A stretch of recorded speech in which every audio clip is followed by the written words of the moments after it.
This is Live for Love TV. Live for Love TV. Yes, I am. One step more.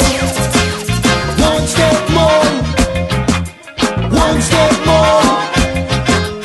One step more. Until you reach your goals. One step more. Save them soul. One step more. One step more. How good it is to reach the Live for Love TV. This is Live for Love TV. Live for Love TV.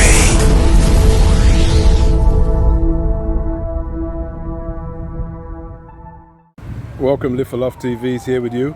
Today, as you can see, we are on the 5th day of the 10th month, 21st year of the 21st century, and I hope everyone's doing well out there. Well, today, Live for Love is coming to you with a completely different subject matter than I would normally deal with. And this today is in support of females who have been abused by male attackers, predators.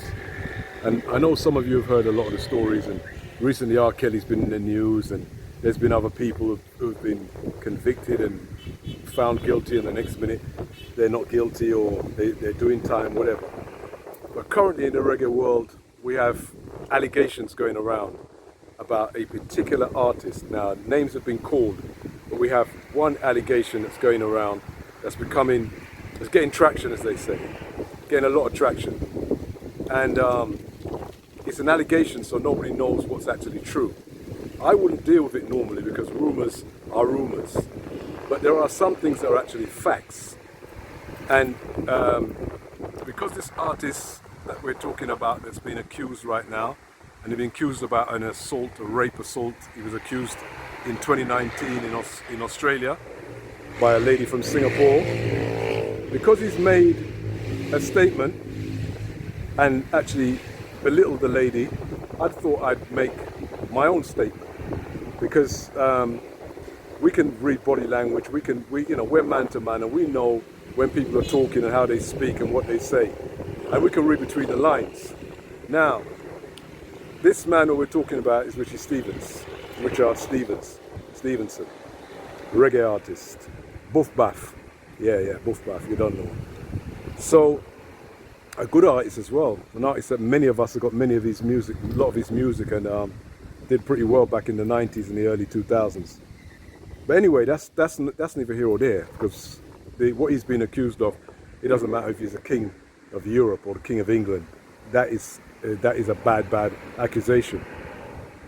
Now, after the lady made her heartfelt feelings felt on YouTube, most of us saw it, people who know what I'm talking about, we saw it, and I don't know if anybody disbelieved her. Everybody I spoke to said she sounded very sincere, but it's still an allegation. So Richie Stephens eventually had to come on the YouTube and make what they call a rebuttal, make a statement. And his statement has been looked at now by people like me, who like him musically, but are very unsure about him. I'm not going to mention the other accusations he's had from other females, because that's neither here or there. He's not been named in those incidents, but he's been named on this one. And here's the issue I have now with Mr. Richard Stevens. And if I see him, this is the issue I've got with him. He said he was told after the woman went the very next day to the police to report a rape. And he said he called his lawyer in Jamaica. He's named the lawyer, and the lawyer told him what to say. He didn't tell us what the lawyer told him, but the lawyer told him what he needs to do and what he needs to say and how he needs to deal with it. Okay, so we're going to move on from there. So we don't know what he said, but he's making it sound like he said something to them and the case was found, there was no case to answer. But he didn't tell us, what he didn't tell us, which was very, very important, was whether he actually had sex with this woman, regardless of whether it was forced or not. He never mentioned it. And that would be important, I think, for someone who's trying to clear their name. Well, anyway, we're at the stage now where in the Gleaner today in Jamaica, they've gone to the police in Australia to find out why he wasn't charged. What was the reasoning? And it appears now that a rape kit, when they take your DNA and the female's DNA, was not taken in his case. And when the Australian police were asked, why didn't you take that? It's because they said that if someone doesn't deny having sex with somebody and doesn't give an account, and also doesn't give an account, like, sorry, let's get this right. If someone, doesn't deny it and doesn't give an account, then they will take a rape kit, because that means that the person's saying they had no sex with the person, and that's enough for them to say we can look for the DNA. If we find his DNA, he said he had no sex, then we can go forward with the case. But apparently he didn't deny it, and he gave some form of an account, which would mean that he's admitting that he had sex with this lady. Obviously he would say to the police it was consensual, but that's what he's saying. But there's a problem with that, because he's told the Gleaner that he didn't have sex with a woman, and that it's totally professional, and that his relationships with the lady was totally professional. What does that mean? That would mean you didn't have sex with her.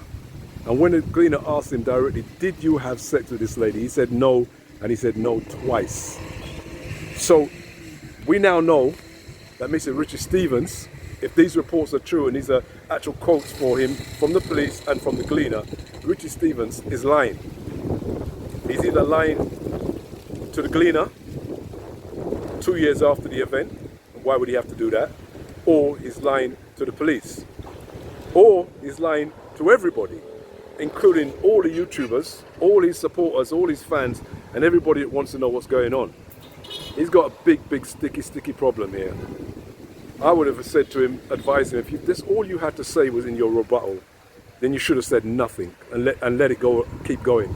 But to actually come out and make statements like that, to say that a female, just to get likes on YouTube 2 years after an event, would go onto YouTube to say she's been raped by you, that's disgraceful. Likes on YouTube. We know people want likes on YouTube, but to say they've been raped and have to go through the indignity of what that goes through, and to also claim the day after to actually go to the police. She didn't go to YouTube the day after, she went to the police the day after. And you're claiming she did that for likes. Strange way to do that for likes. That's an amazing thing for an artist to say. It's starting to sound like this guy has not only a problem with women, but he has a literacy problem as well. He thinks everybody's backward. Nobody can understand when they hear something when it doesn't sound right. You got your dark glasses on, you're editing the video, you got your dark glasses on, you don't want us to see your eyes while you're dealing with a very serious case. And you're saying you feel sorry for the lady. Sorry for the lady. Why do you feel sorry for the lady?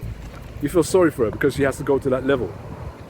This is bad. This is bad. And it's clear to me that this man doesn't understand the degree to which some women have suffered in this world at the hands of predators. Clear that is. So even if he was not guilty, he would at least be guilty of being insensitive and backward in understanding what's happening in this world. So I've had to address it, though I didn't want to address it because a lot of it's hearsay, but I'm not dealing with the hearsay. I'm dealing with the female's words, the Singaporean lady's words, and Mr. Richie Stephens' words. That's what I'm dealing with. The man is a liar. I can't call him a rapist and I can't call him a predator because we haven't proven it. But the man is a liar, an international liar. 2 years after the fact, you come on the TV and make statements like that, like you're making. That is a terrible thing to do. And you're saying you're trying to do it because of your fans and your family. Well, your family must start to ask you straight, did you have sex with this lady? That's what your family needs to ask you. She's accusing you of rape. You're saying your relationship with her was professional. Professional relationship doesn't include sex. And if you did have sex with her and it was consensual, you've got no reason to lie 2 years later. Why would you tell a lie? Why would you say that you haven't had sex with her? Doesn't sound like that's what you told the police. If you had told the police, from what they're saying, and this is their statement, if you had told the police you had no sex with her, the rape kit would have been taken from you and from her, and your DNA would have been analysed to see if you had or hadn't. But it's obvious they can't do that. Because if you admit to having sex with somebody, then your DNA is going to be there. So we're going to take up this maybe again, if there's anybody else who wants to make comments on it and have their own opinion on it. But that's all Live for Love is going to say for now. And I'm sure there's going to be more, because between accusations that we've heard about him and this latest accusation from this female, there's been a lot of years. And I'm sure in all those years, there's probably a lot of women as well. I don't care how powerful he is with friends, maybe in the music business or in political circles. Once that little bit of water comes through the roof, sooner or later, there's going to be a flood. So take care, look after yourself. Live for Love TV, back at you soon. People, one step more, one step more, one step more, one step more. Until you reach your goals, one step more. This is Live for Love TV.